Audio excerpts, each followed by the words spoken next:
I never really heard that much discussion between friends about the mental health subject. And I feel like now there's so much more of an awareness. This opens up conversation that encourages people to be able to say, hey, like I'm dealing with depression, or I'm dealing with anxiety, or I'm dealing with many different emotions, and I don't know how to work through this. I need help. How do I get through this?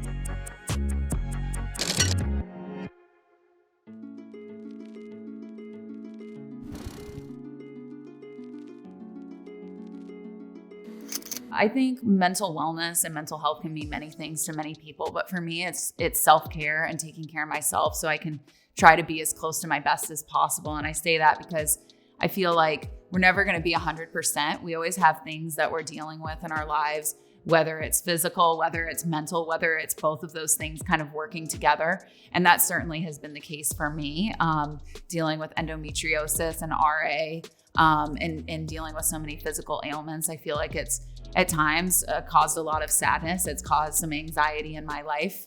And that's been something that I've had to work through and learn how to navigate through as an adult. And it's been a challenge at times, but I feel like I've been really lucky in the fact that I've had the resources to be able to address these things and to be able to be as close to 100% as I can mentally.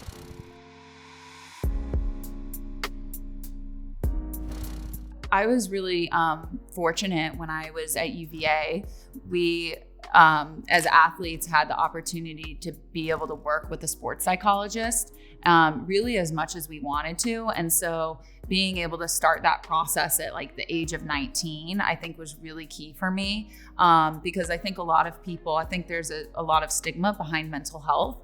And a lot of people, when they're going through challenges, have a hard time opening up or addressing their feelings. And because so many of the athletes utilized working with the sports psychologist, I felt like it really kind of encouraged getting in there, putting in the work, trying to understand different emotions, feelings, things that I was going through at the time. And I feel like now as an adult, I have been able to have the resources in terms of being able to afford working with a sports psychologist or therapist when needed.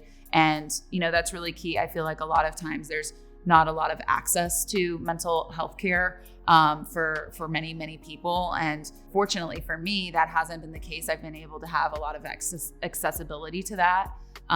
So that's something I'm really grateful for, because I feel like I've learned so much through working with sports psychologists and different therapists over the years. I never really heard that much discussion between friends about the mental health subject. And I feel like now there's so much more of an awareness, there's so much more discussion. And I think that's kind of been the key for many people, is this opens up conversation that encourages people to be able to say, hey, like I'm dealing with depression, or I'm dealing with anxiety, or I'm dealing with, many different emotions. And I don't know how to work through this. How I need help. How do I get through this? And I think being alone in those moments can be really crippling for people. And the fact that we've been able to open up discussion about this has enabled people to get the help that they need, and for people to not feel like they're alone, and to feel like they're progressing and making progress in their lives. You know, unfortunately, sometimes when you're, having a bad day, you might not always be able to pick up the phone and get a hold of somebody right away. And so I think with technology, one of the nicest things is being able to have these apps that you can download and be able to do like a quick 10 to 15 minute meditation. I've done those before I go out and play when I'm feeling a little bit nervous or anxious. I could probably benefit from doing even more. I feel like that was a New Year's resolution of mine to do some more meditation. So I need to hold myself a little bit more accountable to that. But that's one of my favorite things probably to do, aside from working with the sports psychologists and therapists, is taking time to meditate, because the power of breathing, I know it's a popular subject and people are like, oh yeah, but it really does help, especially when you're feeling nervous or feeling anxious. I feel like when you can slow things down, focus on one thing and just get in a quiet spot and just kind of let the brain settle down, I feel like that's one of the best ways to get through, times when you're just feeling a little overwhelmed. I think back to a specific instance last year at the French Open, and I may have played like third or fourth on one day. And one of the biggest things I feel like a lot of tennis fans don't know is one of the biggest parts of our life is waiting to go on, because in tennis, we really don't know when we're going to play unless there's a concrete time. And most times we're second on, third on, fourth on, could be fifth on. Cross your fingers you're not fifth on. But in this specific situation, I think I was third or fourth on, and it was a lot of waiting, a lot of long matches.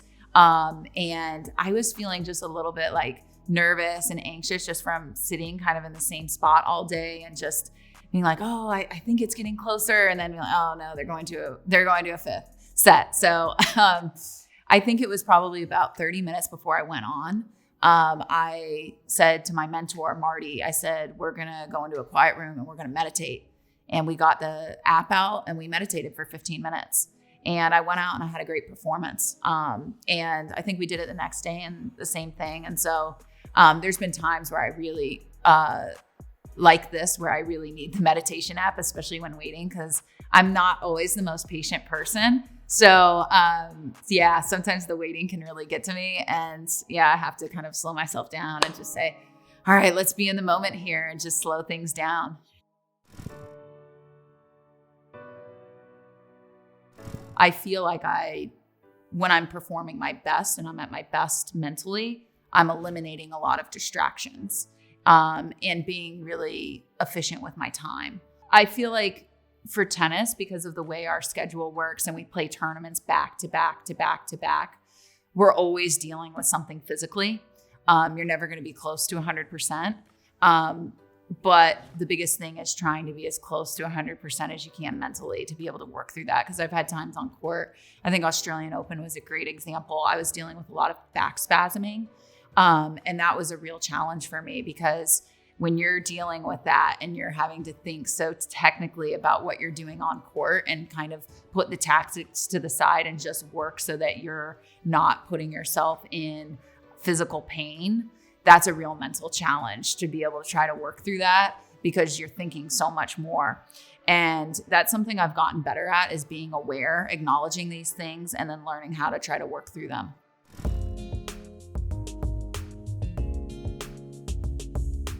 So many people don't realize the stresses of what it takes to become a top professional athlete and the financial burden that can cause for many, many athletes, especially if you don't come from a family that has significant funds to be able to support this type of lifestyle.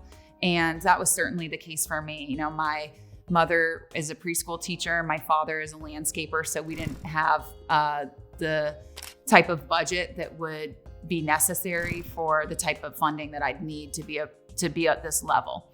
So I think one of the biggest roadblocks and barriers to build my professional career, going back to that decision whether I was going to go to college or turn pro, and it was a great decision for me to go to college first, but it was definitely the financial element. And I feel like there's so many people who are dealing with mental health issues and things related to that are also dealing with the financial stress. And that was certainly the case for me at one point in time. And I was really lucky to be connected with the right types of people who wanted to support my career, because I think when you're dealing with that, I think that's one of the biggest stresses in many people's lives is financial. I feel like it's important to give back. I feel like I've had a lot of support over the course of my career, whether it's been, my having a mentor like Marty, or having other people that have helped me at a young age, whether it's been for a couple years of time or whether it's been a couple of weeks or a couple of months. I feel like adults can really have a lasting impact on kids, especially. So I have 3 kids that I work with in my area. One's getting ready to go to college. One's 15 and one is 10 years old. And these relationships have meant the world to me. I've learned so much through mentoring. So I don't know who gets more out of this, me or these kids. But I always walk away feeling so rewarded, because, I feel like especially with the young kids, their development and growth, it happens so quickly, and I can go without seeing them for a month or two, and then I come back and I feel like they've evolved and they've grown in ways that I couldn't imagine before. And so seeing all of that, I think, is really cool. But also just being able to share my experiences and share some of the things that I've struggled with, and really to be like, hey, heads up about this. Like, I just want to let you know, this is what happens if you do this, or this is what happens if, you flunk out of your class.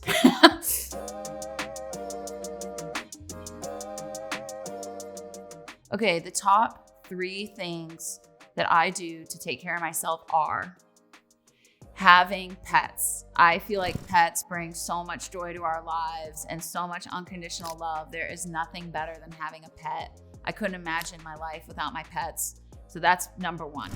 Number 2 is taking care of myself, whether it's getting a massage, getting a manicure, pedicure, or doing something for myself physically. That always makes me feel good about myself. Even on days when I'm not training, sometimes it's nice to just go out for a nice walk and walk around. So that was something I really loved doing when I was in Australia. We would walk to the coffee shop, and then it was like 3 miles, and then we'd walk back, and we would get a lot of walking in. So active recovery, I love that. And the third thing I would say, taking time to prioritize yourself. And, I love the saying, work hard, play hard. That's me. If you're not treating yourself and getting to have time away from your job where you get to have fun and enjoy, what are we doing? We have to enjoy. So work hard, play hard. When I'm feeling stuck, I get unstuck by communication. Communication is really big for me. When I'm feeling sad, down, stuck in the mud, it's not good for me to be by myself. And so whether it's picking up the phone and calling a friend, talking to a mentor, spending time with my pets, going for a walk and talking to someone, I think communication is key. I feel like when we feel down and when we're in those moments, if we can talk and get our mind off of things or own it and want to address it, I feel like the more communication, the better. You get it off your chest and you just feel better.